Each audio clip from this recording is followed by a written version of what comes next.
که څه چې زما هیڅ قسم روزګار نشته صاحبه، که څه چې زما هیڅ قسم روزګار نشته صاحبه، خو بیا هم د چا کار کې مې څه کار نشته صاحبه.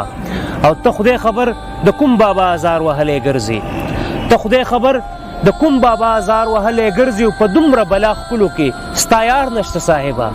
ته خدای خبر د کوم بابا ازار وهلی ګرځي په دومره بلا ښکلو کې ستا یار نشته صاحبه.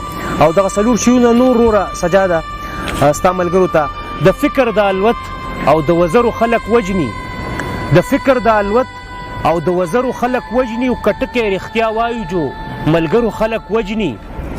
او د دغه کس په ښار کې د ټوپکو کارخانه ده، د دغه کس په ښار کې د ټوپکو کارخانه ده، دا ځکه د نغمو او د سندرو خلق وجني. د دغه کس په ښار کې د ټوپکو کارخانه ده او دا ځکه د نغمو او د سندرو خلق وجني. هغو ته د دستار او د فنکار نه مسله ده، هغو ته د دستار او د فنکار نه مسله ده. پښتون له د دستار او د خبرو خلق وجني، هغو ته د دستار او د فنکار نه مسله ده او پښتون له د دستار او د خبرو خلق وجني. اخیری شعر دی چې دا ځنې خلق په والله د مړخ نه دي، دا ځنې خلق په والله د مړخ نه دي، په ځمکه خلق وجني او په زرو خلق وجني.